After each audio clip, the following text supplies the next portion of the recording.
Alright, nandito na naman pala tayo sa panibagong video.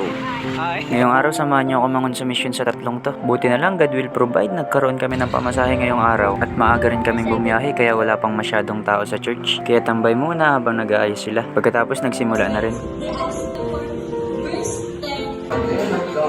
Fresh get sa buhay mo, Kuya Nel. Panoorin niyo na lang kung bakit. Easy to love kapag alam mong lovable. Talagang huggable. How about loving those you hate? How about loving those na matetest yung patience mo? Tinatawag natin na EGR, extra grace required. Siyempre, wala sa atin na magbabay tayo dito. Yeah. Kung ang robbers, they see people with cruel eyes. Ang priests at Levites, they see people with calculating eyes.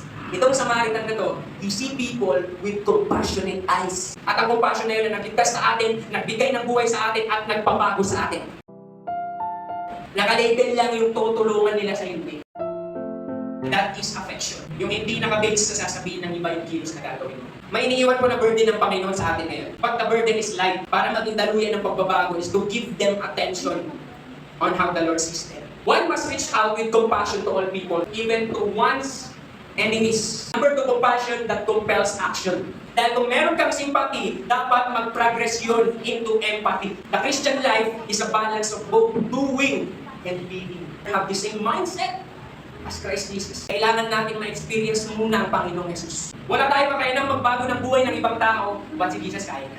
Kaya nga sinabi ni Jesus, you go and do likewise. Tandaan natin na hindi natin kayang baguhin ang buhay ng tao, pero dapat din natin tandaan na sa pamamagitan natin, pwedeng mabago ang buhay ng isang tao. Grabe, nakaka-bless. Kaya kung gusto niyo sumama, may ka-fellowship 2.0 tayo ngayon. Habang ina-announce yung score ng mga SOD, lumabas muna kami para kumain ng mga batang ito. Sana all ganito nakalalaki yung pera kahit ganitong edad pa lang sila. At dahil nga meron silang pasobrang pera, dahil special sila, nilibre na rin nila ako. Baliktad ata yung nangyari. At di pa nakontento, bumili pa sila ng ice cream. Syempre gusto ko rin, naiingit ako eh. Tapos kumain pa sila pagbalik namin. Dahil anong oras pa lang, naglaro-laro muna sila habang nag-aantay ng mga tao. Alas 3 kasi start ng kids church. Kaya habang nagkukulit sila, nag-ready kami ng mga pagkain para merienda mamaya sa mga bata. At ayan na nga, nagdagsaan na sila. Hindi ko na nakuha ng lahat dahil nagturo ako ng sayaw.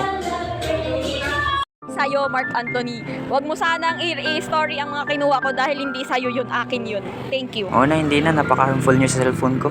Wow, for the rider. Wow.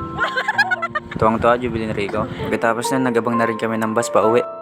Forever young, do you want to live forever? Grabe yung pagod ko, nakakahilo. Ewan ko bang lakas ng saltik ng taong to.